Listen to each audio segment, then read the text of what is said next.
So hey guys, welcome back to my channel. তো আজকে যাচ্ছি আমি ডেলি মাত্র দোকানে বরপাত্তরি টু বিলোনিয়া। তো আমিও ডেলি মাত্র গাড়িতে উঠে চলে আসলাম বিলোনিয়া আসার পর আমি বনকট ব্রিজ দিয়ে হারাচ্ছি। তো পার পর আমি কতক্ষণ পরে দোকানে গেলাম। দোকানে যাওয়ার পর একটা জায়গা থেকে বাইকের চাকা খুলে নিয়ে আসতে হবে তার জন্য। তো সেই জায়গাটা হলো পুলিশ স্টেশন থেকে আমি এই বাইকটা চাকা খুলে নিয়ে যাচ্ছি, কারণ এটার মধ্যে লিক সারাতে হবে। তো লিক সারাতে নিয়ে যাব পুলিশ স্টেশন থেকে দোকানে নেওয়ার পথে আমরা যে বাইকটা নিয়ে এসেছি ওই বাইকটা খারাপ হয়ে গেছে। তো খারাপ হওয়ার পর আমাদের মালিককে ফোন করলাম। ফোন করার পর মালিকে চলে আসলো আমাদের নিতে। তো তারপর আমরা দুজন বাইকে উঠে চলে আসলাম দোকানে আসার পর একটা বাইক ওয়াশ করানোর জন্য দিয়েছে। তো এটা ওয়াশ করে দিলাম আমি। তো এটা ওয়াশ করার পর এরপর আবার রেঞ্চ নিয়ে আবার চলে যাচ্ছি বাইকটার চাকাটা লাগানোর জন্য। তো এই বাইকের চাকাটা লাগিয়ে দিয়ে আবার বিলোনিয়া ইংলিশ মিডিয়ামের লগে দিয়ে চলে যাচ্ছি। ইংলিশ মিডিয়াম স্কুলের সামনে দিয়ে দোকানে চলে আসলাম।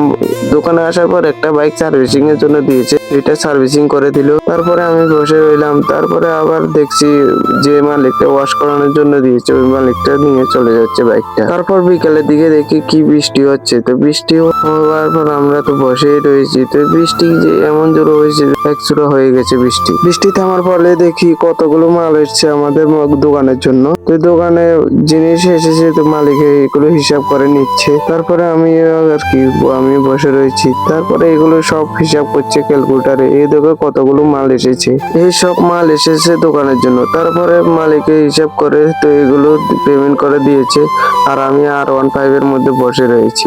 এর ফলে মালিক এগুলো টাকা পেমেন্ট করে দিচ্ছে আরেকজনকে। তো তার মধ্যে দেখতে দেখতে রাত হয়ে গেছে। তো রাত হওয়ার পর আমি রওনা দিচ্ছি বাড়ির উদ্দেশ্যে, কারণ বাড়ি যেতে হবে। তো গাইস, আবার নেক্সট ব্লগে দেখা হবে। আজকের জন্য ব্লগটা এতটুকুই। তব তক কে লিয়ে বাই গাইস।